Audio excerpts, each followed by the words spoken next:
Welcome back to another interesting tutorial about WhatsApp business tips and tricks. And in today's video, I will show you how to divert or back up your WhatsApp business chat to another Google account. Let me show you how. Very first thing you want to do is open up your WhatsApp business.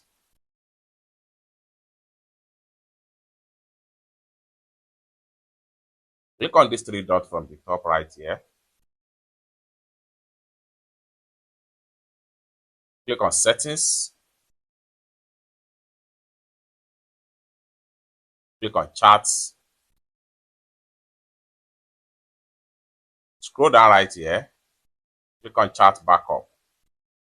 Then go ahead and click on Google account. Then go ahead and click on add account.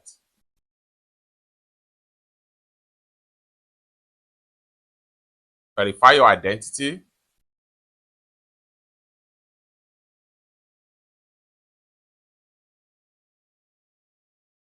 Then go ahead and enter your new Google account right here, or you can as well create a new Google account to back up your WhatsApp chat into that particular Google account.